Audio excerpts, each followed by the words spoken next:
Greetings from New York City, everyone. I am here with my dear friends, Jamie and Jim Sheils, who are based in Florida. And we're here to talk about a bunch of different things. One of all is family education. They both run a wonderful organization called 18 Summers and provide education and training for a lot of entrepreneurs and their families, especially the children. So Jamie, Jim, so nice to have you on here with me. Thank you for making the time.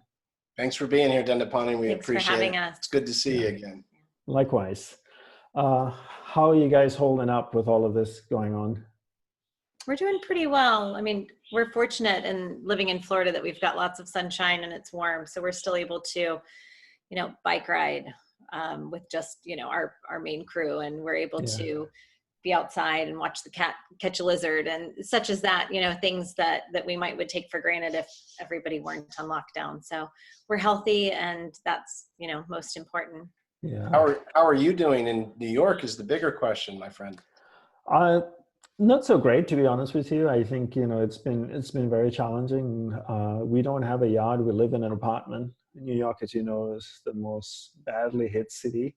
Right now, there's actually more cases in New York State than there are in any country in the world. Wow. So, we're more the state itself has more cases than any country outside the U.S.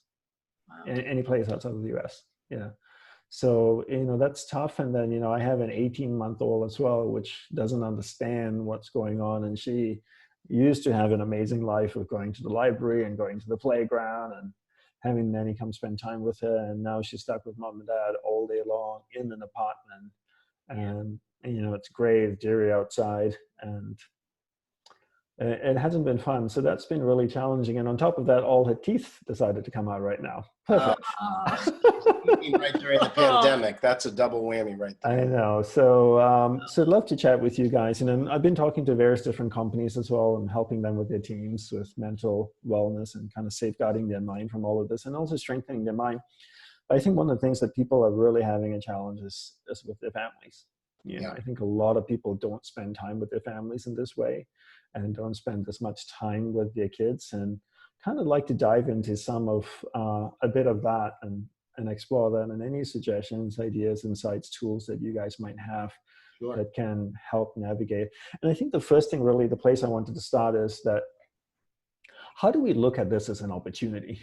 And this is one of the messages I've been sending out to my community. The first is obviously about the mind and awareness. It's something that, I really, really harp on all the time, and we'll dive into that shortly. But the second thing I sent out in my second message to everyone is just looking at this as an opportunity.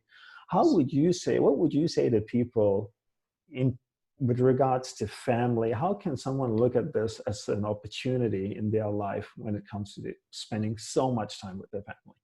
I think as you said, awareness is absolutely key on this, and your lessons have been such a big part of our family life. So people know that, we've been taking your classes for years. We've been friends almost 10 years. Yeah. Your name kept coming up.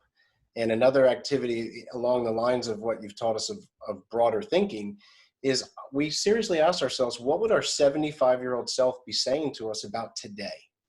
My 75-year-old self, Dandapani, hopefully he still has hair, he's still surfing, he's still funnier than my Aussie friend that I'm talking with right now. Impossible, exactly. We know this. But, looking at it back then, I think he'd be saying to me, look, you have electricity, you have water. Right now, everyone is safe, everyone is home. Everyone's young.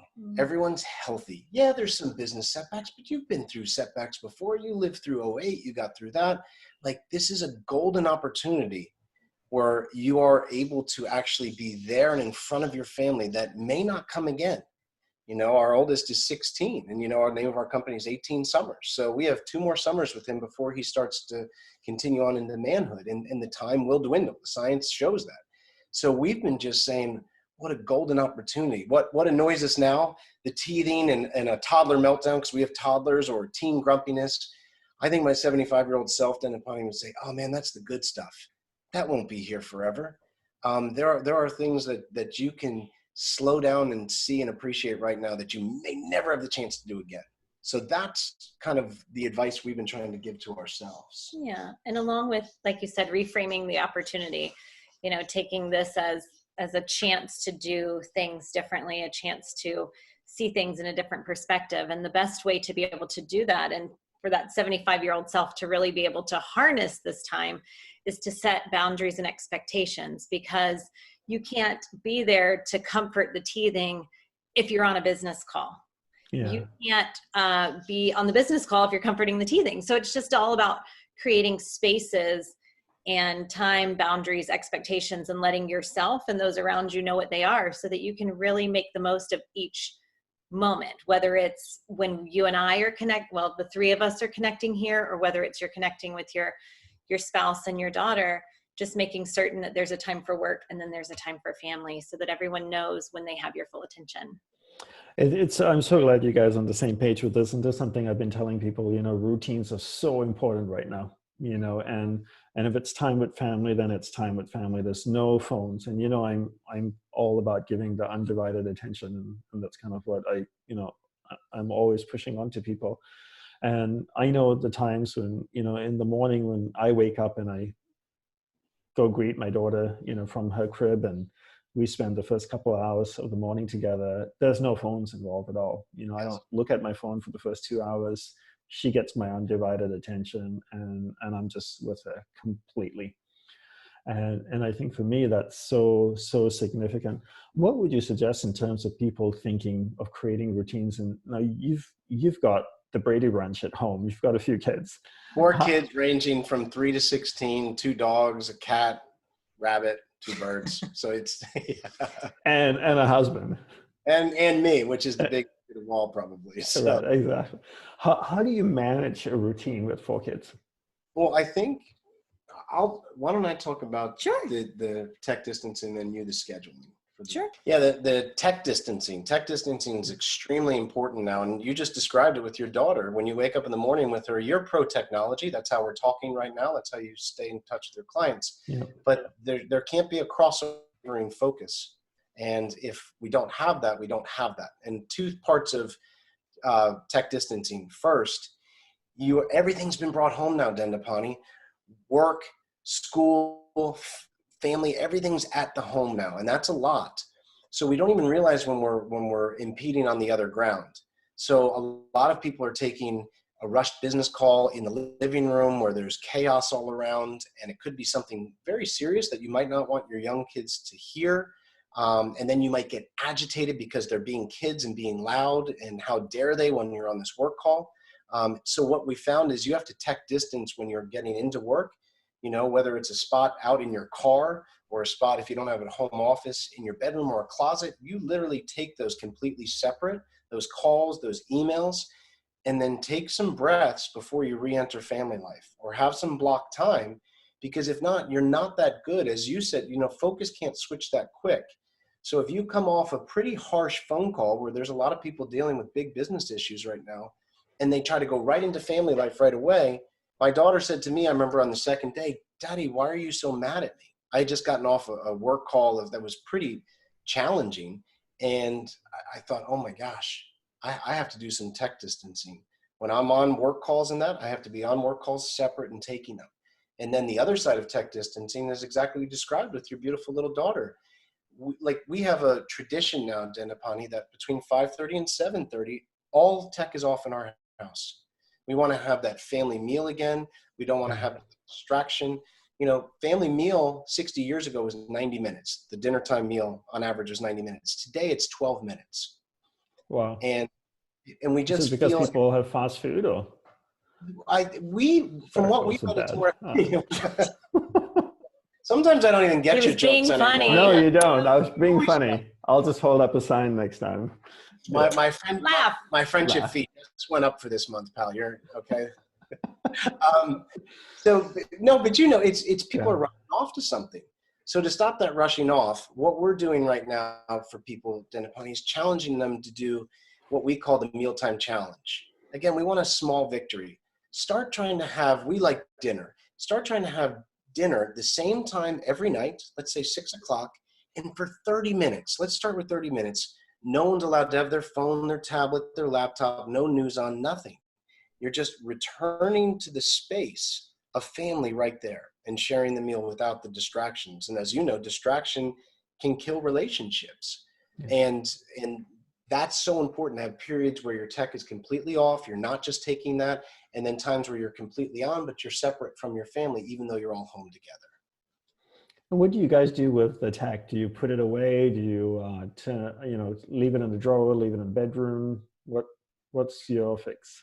For me, who has less discipline, I actually take my phone, I turn it off, I put it in my computer bag. I take my computer bag, I walk it up into our front living room where there's a storage closet. I walk it to the back of the storage closet and I put it in there. Because now the impulse, let me Google that joke that Dandapani told me yesterday. Oh, let me just check the weather in New York real quick to see if that might help. Let me just get a quick update on Corona. The impulse dies because I know I have to walk up to the front of the house, go to the closet, pull it out. So I actually do that. Jamie, you have a lot better self-control. I just leave it on the counter. Yeah, she leaves it on the counter. You just don't pick it up. I just don't pick it up. So I've gone into everybody's phones, well, I guess through my master account, and I've put to where everybody has downtime from 6 to 8, and then everybody's phones again from 10 p.m. to 7 a.m. So I've just gone in and modified everyone's phone so that even if you look at our phone, it's like sleeping and says downtime, and you have to acknowledge that you're breaking the rule if you want to get into your phone. You have to be like, yes, ignore. And is there an iPhone setting for that? It is, yeah. Screen time or screen time. And there's a family setting. So a lot of people, we understand the first few weeks, Dandapani. I just did an interview on this morning. We let our kids on the technology too much, too long. Look, give yourself a break. We were all going through something really difficult. We're trying to figure things out. But now it's been a few weeks. So let's get a little bit of structure and organization around it. And what Jamie and I actually did is we decided we want our kids to stay connected with their friends, have some outlets, but not be inundated. So she actually put budgets on their phones, meaning that they have at this point 2 hours a day. And some other people might say that's not enough or they need more, whatever. But ours was 2 hours a day where they can be on apps and social media. And once that 2 hours is done, they shut off for the day and they can't return to the next day. That way we're not fighting to say, well, let me see your phone. Let me see where you're at with minutes. And they get a good practice in budgeting. Yeah. And when the children were younger, I did something similar called coins, where each coin represented a 30-minute show. And at the beginning of the week, they would get a cup full of coins. So it's just like coins, but a big kid version. But for our younger children, they would get a cup of coins. It might have 5 coins, so 5 30-minute shows, and then they get to choose throughout the week how they're going to use their coins. So it's a lesson in budgeting the coin system. And then now, so our boys, we've kind of been grooming them over the years through the coin system. That now you have tech. It's the same thing. When you eat all the cake, you don't get any more. Well, I laugh too because our Leland, who our son, the first week of summer for 2 years in a row, he watched his shows all in one day. All in one day, the first day. And it was the longest week of his life. And we would sit there and giggle. Yeah. And then by week 3, his big brother Alden saw an opportunity and said, I'll sell you some of my coins. Genius. Awesome. I love that. So yeah. Oh, great. I'll need a big bucket of coins to watch Tiger King. There you go. Yeah. We're all... Oh my gosh. That's a whole nother episode we'll have to do together. So. Exactly. But no, I really love those are significantly great suggestions. But going back to the tech distancing, I think this is a really crucial thing. I think people forget how many times they're holding their phone when they're having a conversation with a loved one. And another thing I've also said is creating a separation between work and the home, right? Same like if you're going to get on a work call, go to a different spot in your home and have that. And what I've been telling people for years is have one spot in your home that's designated as a work area. Either it's a room, you could even take a duct tape and mark, a 5 foot by 5 foot corner of a living room or some location in your house so that everyone knows when you're in that spot, you're in work mode. So that way your child doesn't come up to you and go, Dad, Mom, can you help me with something? They know Dad and Mom's working when they're in that location. So in our apartment, I used to have a home. One of the rooms used to be my office before my daughter took it over. And when I was in that room, my wife knew I was working. So she wouldn't just like jump in and start talking about Tiger King or whatever, right? When I came out of that, then it was free range. I was just husband at home.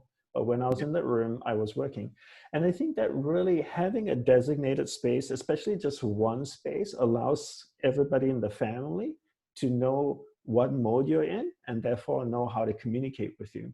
Because if you're shifting your space between the living room, the bathroom, the dining room, and still doing work in all of these places, then it creates a confusion, because then dad's in the living room. Is he hanging out or is he on a work call? I don't know.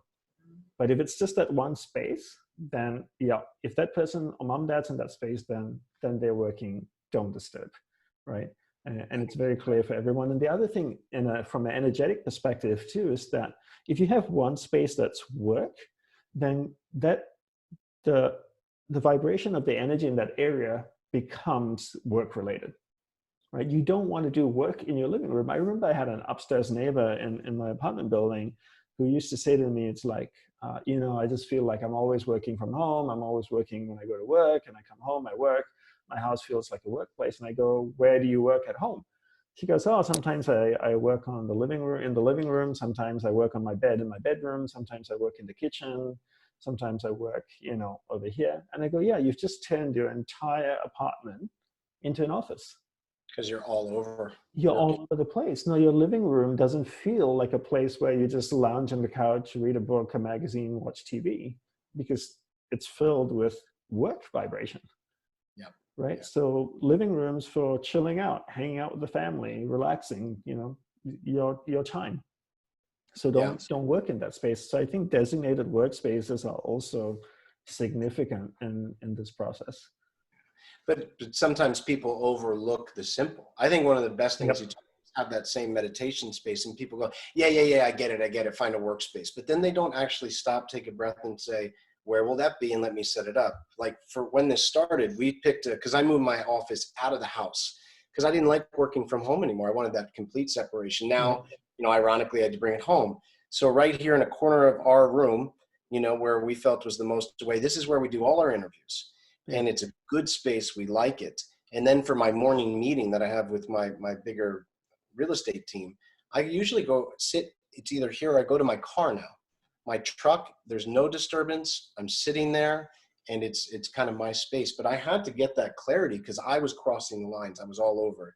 And just now having places to go, I identify that. And like you said, it relaxes the rest of the house. Same thing can be said for the schedules. So as you had asked Dandapani about schedules, if you have a designated space and you have a designated time, so everybody knows what to expect. So, Jim's real estate meeting is 9 a.m. every single morning. So we all know maybe we're going to go watch the sunrise with dad, or maybe we get to jump on the trampoline with dad, but everybody knows that 9 o'clock, dad's not available anymore. Dad's on his real estate call. Yeah. And so that becomes a marker. And so setting up a schedule, like you said, for the Brady Bunch here, for everybody from teens to toddlers to us running 2 businesses, we had to take into account, okay, what's everybody's have to? So like, Jim's 9 o'clock real estate meeting is a have to. And then we have to meet once a day for at least an hour for 18 summers. And then, we have other things that we plug into, interview times are the same every day. And we just make certain that that's what we build our schedule around, so that not only do we know what to expect, but the children know what to expect. So big brothers help for an hour every day and have brother time with the babies. And so the babies know, I say the babies, they're big toddlers, now. 3 and 5. 3 and 5. I'll always be your babies. The smaller ones, they really look forward to brother time. And they know that after brother time, they get to have either story time online or a video. And so they've gotten to know what these rhythms are, the same way that I in my head know, okay, we got to get breakfast, and then because at 10 o'clock brother time, we have our 18 summers meeting. I got to be on for that. And it just really sets the stage also, not just physically, but also, like you said, energetically. The world knows, 10 o'clock, we're getting real for other families. And that's so helpful, isn't it? And I think, one of the things you just said earlier, Jim, is that, people overcomplicate it, right? They think they need, and I think one of the things people do when they want to create routine is they come up with this insane plan that I'm going to wake up at 5:30.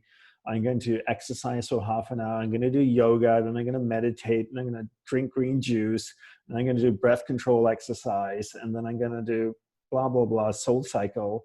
And then I'm going to journal. And I'm like, holy crap. It's like you can get none of those things done. They might make it 3 days and then they quit. Exactly. And feel like crap. Overcomplicated. Yeah.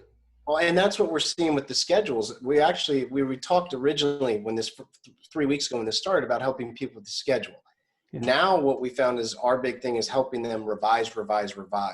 Don't give up. Because most people have said to us this, Dandapani, we did the schedule thing. We tried it for 2 days. It completely fell apart. And then we're like, and they say, well, it's just been chaos since. I say, kind of like what you talked about, trying to meditate for the first time. There's not perfection. There's revision. And you have moments where you nail it, and then you just keep revising around the moments where you can.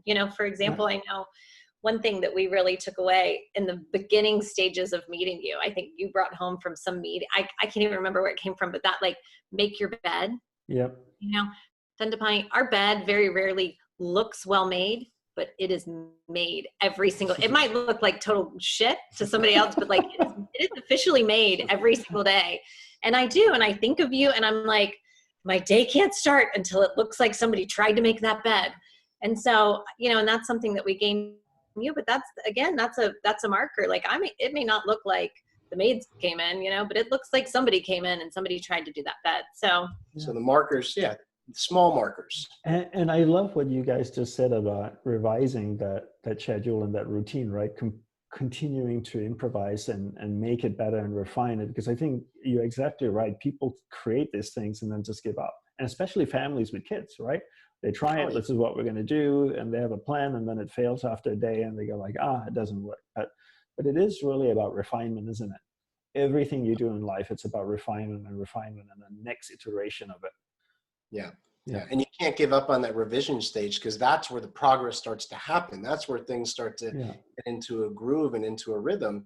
And that's just so important. And I think we've discussed this before. There is a certain pressure to be perfect in business, to do our best in business. But this sense of having a perfect family puts a lot of pressure on people. And what we've learned, Dandapani, that's the worst saying in the world, perfect family. I don't know who created that. I think it's a total myth. We haven't in 10 years working with our own and many others. There is no perfect family. But we put this pressure on ourselves that it has to be perfect. And if we just really went in and tried this schedule and it didn't work the first time, we have failed. It's embarrassing. We're just going to suffer through. And it's just, it really, all that's going to do is exasperate, what we're all going through right now. So I encourage people, be kind to yourself. No one's ever done this before. Yeah. And whatever you focus on grows, right? Again, another thing we learned from you, that awareness goes, energy flows. Exactly. And so if you're focused on, some days, all I can really say is I nailed that bed making. Really. But if I focus on the fact that I got the one thing right today, same thing with schooling our children, not schooling, creating a space for learning or having your children home or working from home. It may be a super chaotic day, but you think, okay, well, I made all my appointments on time. I didn't snap at anybody.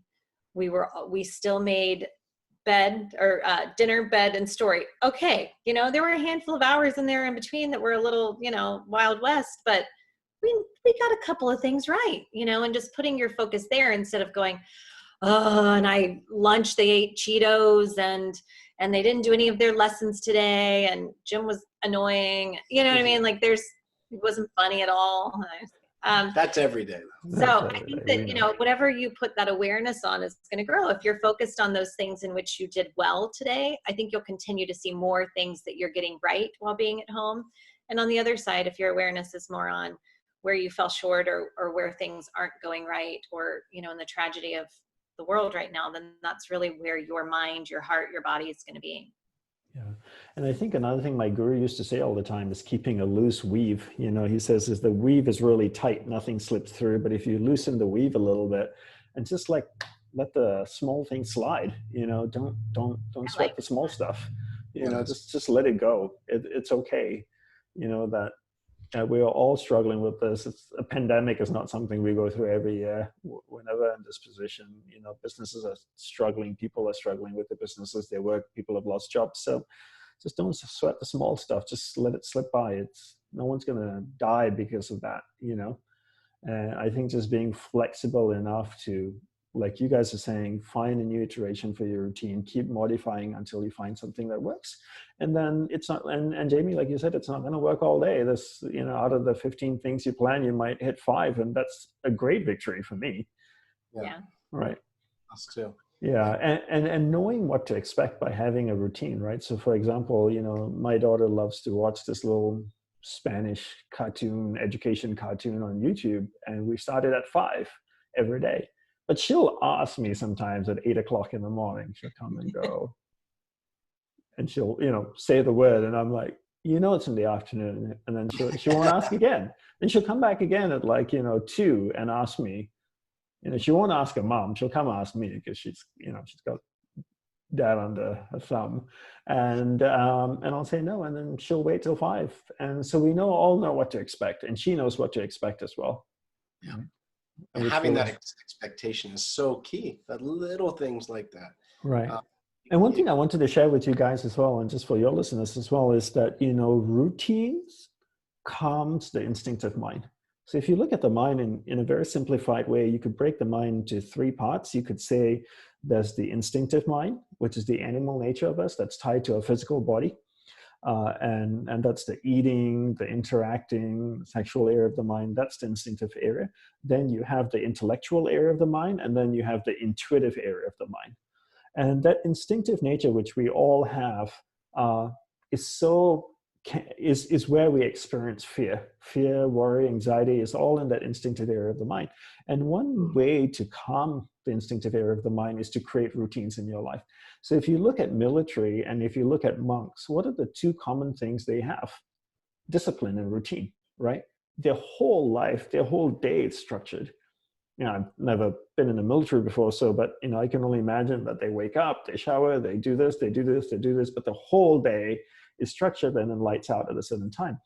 And that's really part of that routine and discipline, is to get them out of the instinctive area of the mind so they don't experience fear. They're not in that fight or flight mode, right? Yeah.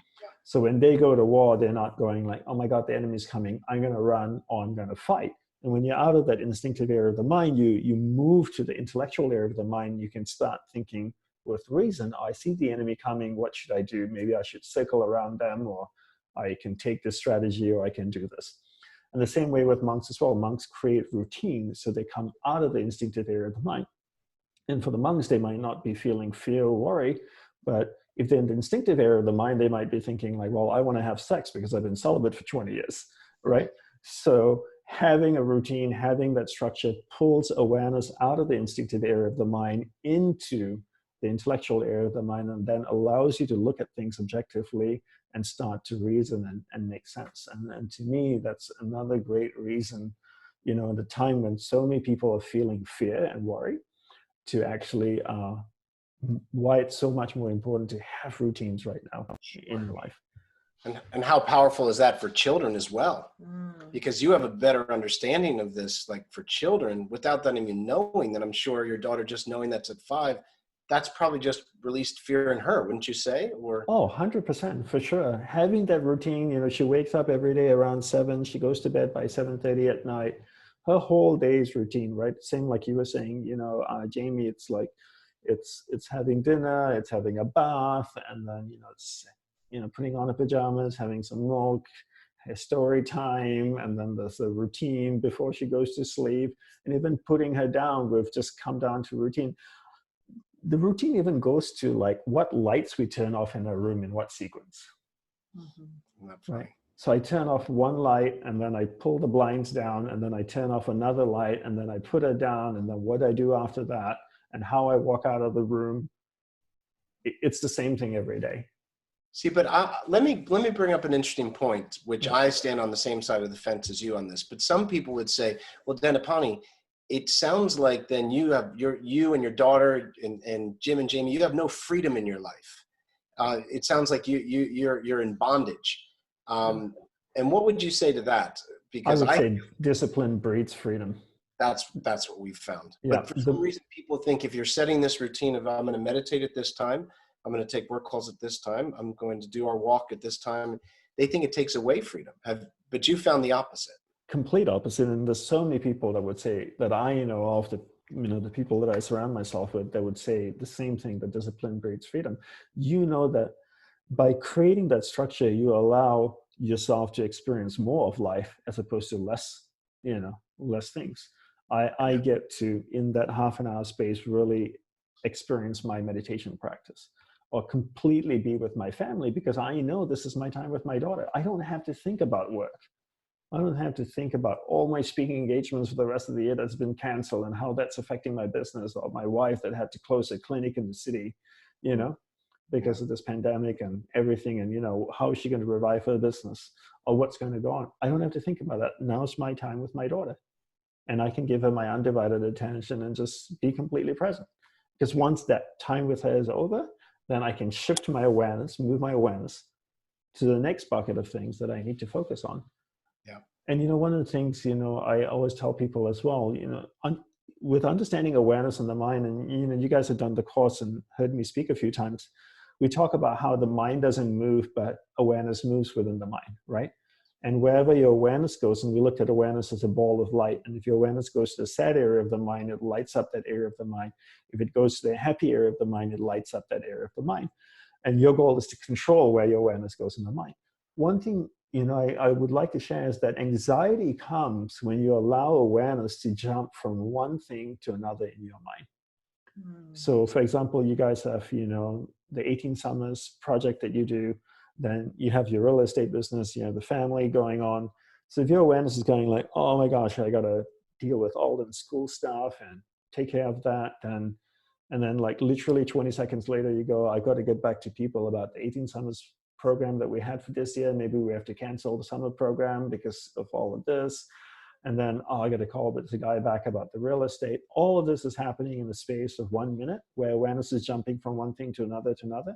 You do this all day round, you build anxiety, and prolonged states of anxiety leads to stress, right? And when you create structure and routines, you know that I'm in this bucket right now. I keep my awareness in this bucket, and I don't need to go to any of those other buckets. Yeah. So obviously, if something comes up that's an emergency, that you deem an emergency, then yes, shift your awareness over there and deal with it. But if not, you can stay in that place, and that prevents you from getting anxiety. I think, Dandapani, very clearly, I do my absolute worst work when I get into exactly what you described, where I try to go into good intention to take on a bunch of things and do this. And then it's the old, in the name of productivity, right? And I think that's what happens in society. Effort and caring, and we want to provide, protect, but it ends up backfiring. And Jamie, luckily, I'm sure, you have a good spouse as well. She'll say, hey, you are chasing 7 different things, like the dog with ADD chasing 8 toys. And you catch yourself and you realize, I'm not getting that much done.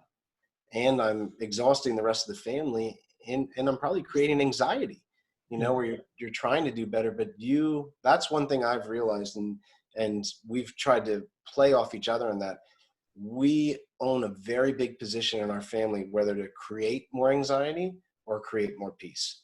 And if we decide to go into that mode, I know I'm going to create exactly what you said, more anxiety. So we really have to keep catching ourselves, and again, keep revising. And how do you avoid that? Jim, you're an entrepreneur. You have your real estate business, and you need to put attention to that as well to deal with that and handle it through this crisis. And when you put your awareness there, you're taking awareness away from your family, which then leaves Jamie to manage a lot of the family, and then obviously you both work together on the 18 Summers. How do couples support each other through this, right? My wife's business is completely shut down right now. Right, she had to close the clinic. We still have the building, and we'll have to see when all of this gets lifted. So she's spending a lot of time with my daughter, and I'm putting a lot of effort into my business to make sure it's alive and it's going forward. how do we support each other through all of this? What would be your advice to couples? And I think a lot of people are experiencing exactly what you said, Dandapani, that we're finding, even if there were two parents working outside of the home previously, even, part-time as it is, now we've got two parents at home, and one is going to predominantly carry the family. Yeah. One is going to predominantly carry the business. And it's just really important that you maintain, build that time in your schedule, or maintain those spaces in which are sacred to your spouse. Because I know even us, like Jim revised that schedule. We were in maybe week 2.5, and one morning I just looked at him and I said, we're spending a lot of time together and we're talking a lot, and I feel like we're getting a lot accomplished. Like, I just have some things, like some like normal people, human things. We've not taken a date in a while. We've not had a walk. Like, I just need a space to like share the stuff, whether it's a stupid meme that I finally get to see, or if it's, just, I just woke up one day just kind of feeling a little bit poopy is the word we use around our house, like I needed to, it wasn't anything in particular. I just kind of felt a little off. And I said, I just need a minute to just kind of talk about nothing. And I think that right now there's so many things to talk about. It seems like, oh, well, you're together constantly. What could there be to talk about?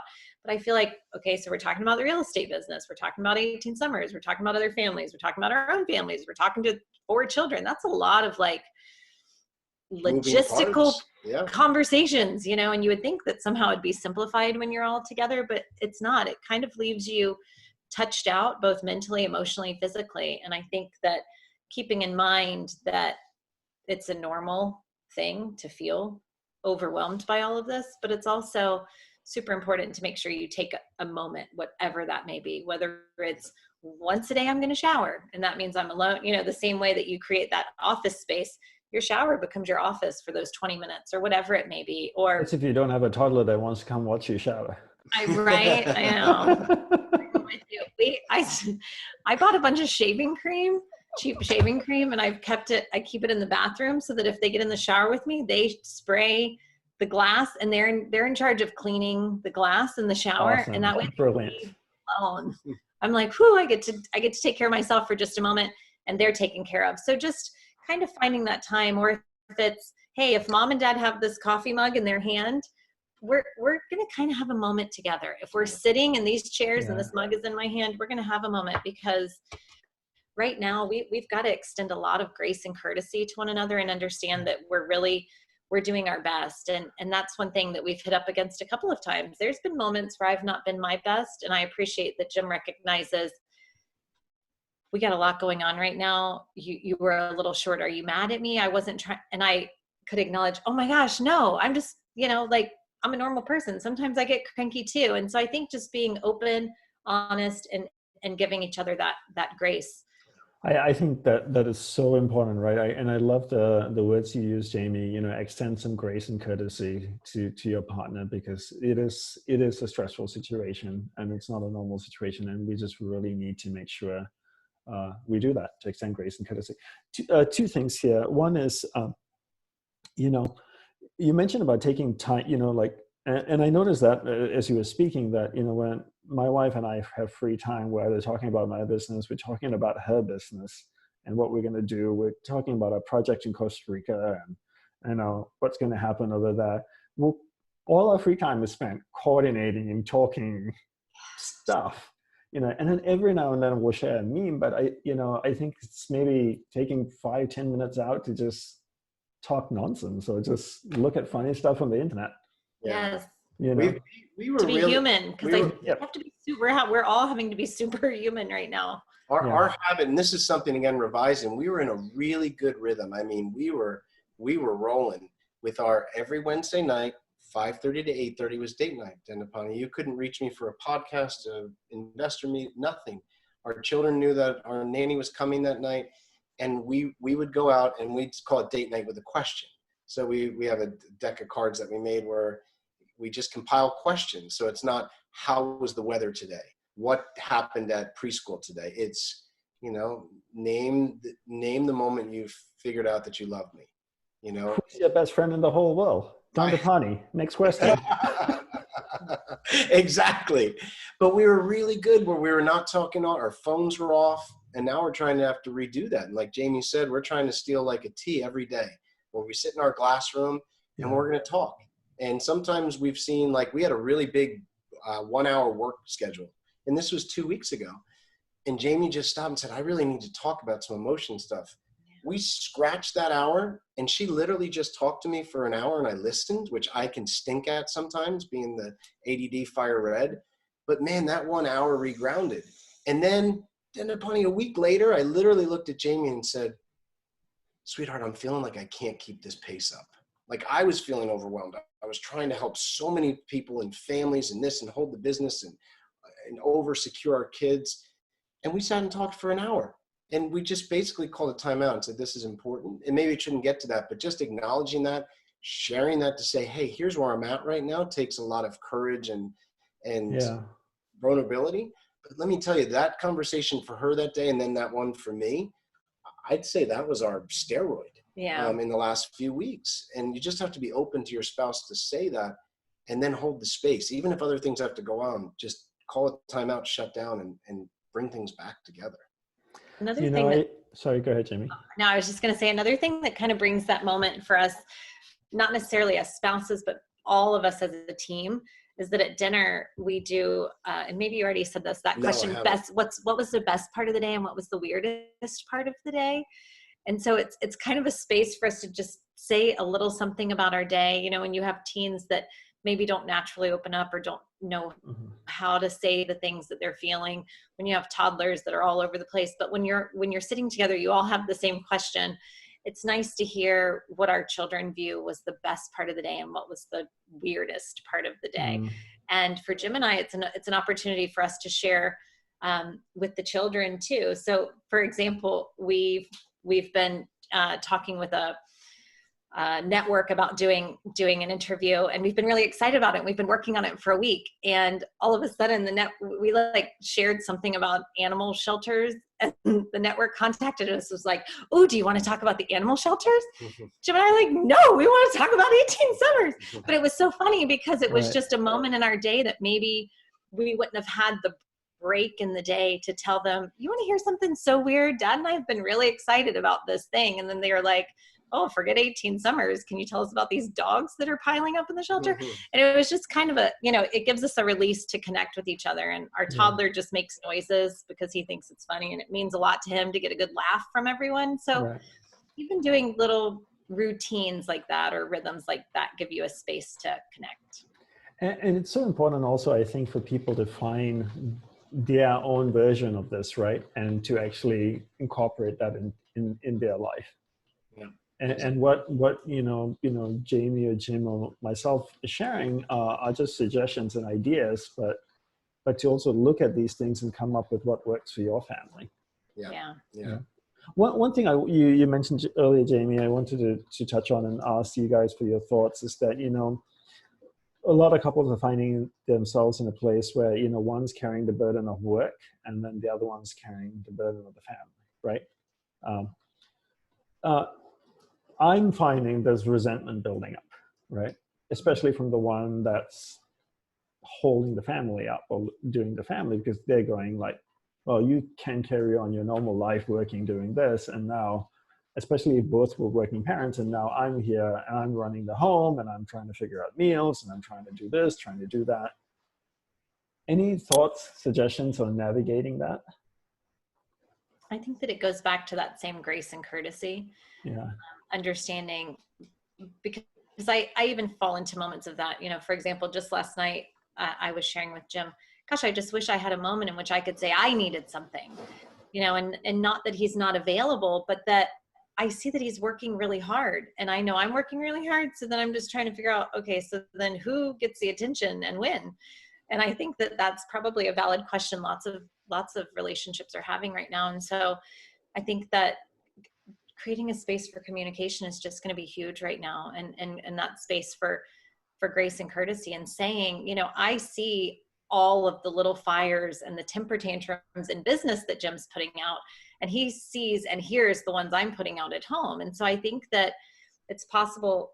I do feel that he's aware because he's just an earshot away from hearing it all falling apart. And he has acknowledged, wow, it's been nice having all these meals at home. So there are things, but man, it is a logistical list of things when you're home constantly, and you're not just delegating to other people. It's all in you, but you have to make sure it all gets handled, and then hope that the financial piece and your business all works out. And it's just a lot of pieces right now. But I think for me, when I'm with the children, I just have to be fully with the children. And I think the same goes for when you're working. I can't be thinking about, oh, he's up there living his life, doing his normal thing, because if I do that, then it takes me out of what I'm in charge of, what I'm taking care of my best way. And so I can really be fully present and create that energy in our home where everything else runs smoothly, because I know, and maybe this sounds really old fashioned right now, but I do know that if I have, rhythms around the house, if the house is tidier, if the children are content, if there's a good meal made, I know that Jim's going to be able to better provide for our family in this crisis. That's just how it's set up right now, that if I can toe that line. I mean, do you have anything? And it's also just not to look at one being more important than the other, right? That's what I was going to say. Yeah. They're both equally important and equally they flow significant. into one another. You're making a peanut butter and jelly sandwich, and one's the peanut butter, one's the jelly. So you can't say, oh, well, this one's more important than the PB&J. That wouldn't even make sense. Yeah. And we have to be careful of for any businessmen or women out there discounting the other spouse, saying, don't you realize this call is so important and the stress of it? And the answer is, yeah, they do. But it's also, you're also dealing with teens that now can't go out and see their friends, can't go anyplace. Little ones don't understand what's going on. They don't know how to express it. They're trying to hold together a huge enterprise as well. And sometimes I think when we can say, yeah, but I'm trying to get the mortgage paid, and we can discount that other side. And I've tried to be really careful about, there's two things I think that are really important, Dandapani, to any relationship, and that's a genuine compliment and a sincere apology. And there's times in my life I've been really bad at both, but I've really, really made an effort, especially over the last few years, where I really try to stop and give a sincere compliment on something that might go unnoticed. And we are quick to apologize. When people say, why are you guys succeeding? I have gotten really good at saying, you know what, I was short right there. I apologize. And just a sincere apology goes a long, long way, where something doesn't have to accelerate, or spin out of control. No, I totally agree. And I think that's, I think all those points are so valid. And I think one of the big things also is people just need to realize that this is just a really, really unusual time. Yes. So unusual. And somebody did ask me a couple of days ago in one of the events I was doing with the company, and is there a way to find balance in all of this? And I go, no, really, because it's ever changing, right? This is not the time to be finding balance. This is the time where everyone needs to step up their game, right? Yeah. We need to, I kind of brought it up more a little bit, like if you're going to the Olympics, which happens once every 4 years, yes, every year you train, you try to be in great shape if you're an athlete. But then if you know the Olympics is coming up this summer, then you're not training the same way that you train every year. You're training even harder. You're stepping up even more because it's the Olympics. You get one shot at this, and you just need to reach inside of yourself and bring out the best of you, because this is what the situation calls. And I think with this pandemic, it's the same thing too, right? Trying to be more humble so that you can apologize and see your mistakes. Be quick to turn around and say, I'm really sorry. I'm cranky. And I've said that to my wife so many times this last 2-3 weeks. I'm a cranky priest. I'm sorry. I apologize. And I have no problem saying that, right? Because like you, I've been dealing with so many things as well with business and helping people, and it can get a lot, and it can be very overwhelming, and just acknowledging that my awareness is in a cranky area of the mind. And I just need to apologize. Yeah, it happens. But I think the important thing that if two slower guys like you and I can figure that out, anyone can. Oh my God. Yeah. We aren't, just because we're working hard and there's some big things and we're providing, and navigating tough seas in business, we're not immune from apologies. or not immune from gratitude and thank yous. Yeah. And that's been a big lesson that I think has really helped, that I've been trying to live every day and keep that in the forefront. And one of the things you guys might have seen in the emails that I've sent out, like the 6-step process that I've been, that's available online on my website for people to do, for just really mainly for safeguarding mental health and strengthening your mind. And step 3 I put in there was really to do a gratitude exercise every morning, and that just really helps shift your mind. Going back to the very start of our conversation, Jim, you said that, we have electricity, we have water. I mean, look at me, I live in an apartment in New York, I have electricity, I have clean running water, I have internet, I have food. My life is okay. Yeah. It is. And there's so many people that don't even remotely have anything close to what I have.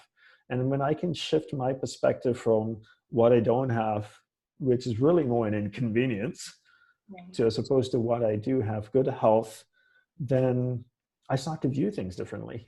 Yeah, right? absolutely. But having that gratitude, and so every morning I'm encouraging people to wake up and just write down 3 things that you're grateful for. And one thing my guru taught me is, in expressing gratitude, be specific, right? I remember in the monastery, my guru gave a talk one morning, and after the talk, I said to him, "Guru Deva, that was a really great talk." And he said, "Thank you." And one of the senior monks heard me say that, and a day later, I happened to be talking to the senior monk, and he said, "It was very nice of you to express your gratitude and appreciation for Gurudeva's talk, but it would be better if you were specific in saying that, Gurudeva, that was a really great talk. I really enjoyed when you said this. It really affected me this way, and I could really use it in this." Because being specific, the specificity helps you tell the other person that you were really listening and that you notice, as opposed to saying that was a good meal. I really love the cardamom that you threw into that. Yeah. I don't know, whatever you cooked. We actually do an exercise with it, right? Exactly. It's so true. Don't say whatever you cooked. That was a bad example. No, I'll keep kind. We have a ritual at our retreats about this thing called SBIs. I learned them from a guy, Patrick Lencioni, a best-selling author. Situation, behavior, intention. And it was made for how you help motivate your executives. We use it at home and with the people we love. So like you said, for me to say, Dandapani, you're really funny. And you say, "Okay, Jim, my BS detector's going off."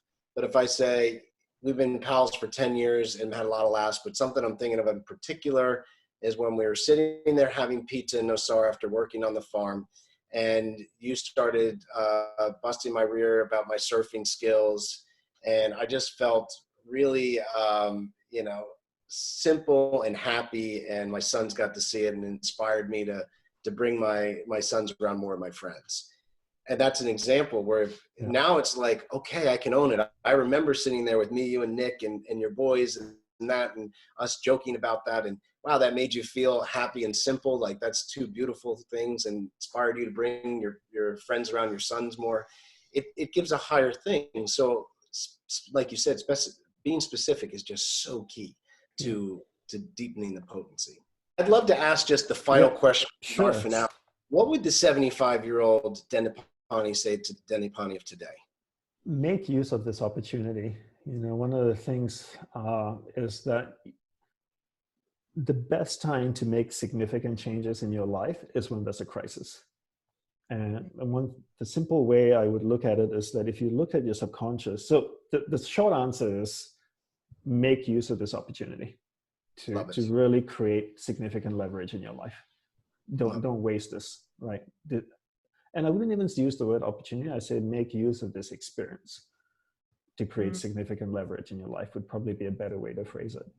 I like that. That's good. Every time there's a crisis, you could say your subconscious mind could be like a metal pot that when there's a crisis or intensity in your life, it gets really red hot.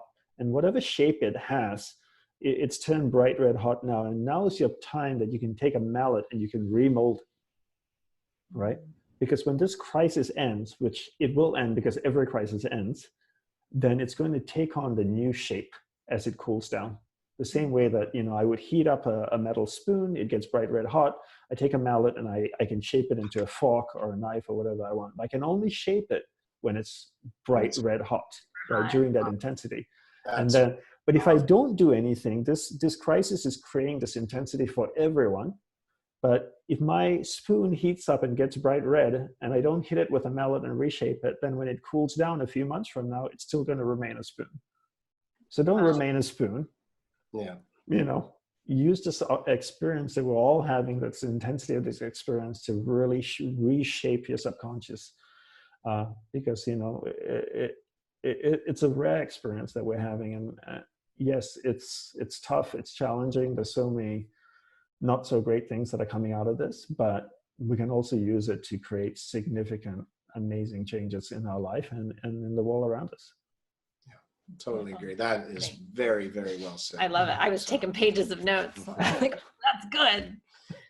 Great. Well, we'll make sure that with our whole 18 Summers family group, that we want them to visit Dandapani.org or look up the Dandapani app. You know, your teaching has been a huge blessing for us. We always appreciate your friendship. We appreciate our time, whether it's in New York or Costa Rica together. And we are definitely thinking of you and your family through this whole thing, pal. And likewise with you guys as well. You know, I mean, all your teachings on family and kids have been invaluable to me. And I know as my daughter grows up, I'll be calling you a lot more often to help navigate that journey. And I greatly appreciate it. And I'll definitely share with my community about 18 Summers as well. Thank you. Thank you so much for making the time today. No, you too. And anything you need, just reach out. We'll be here for you. Will do. Take care, guys. Thank you. Take care. See you.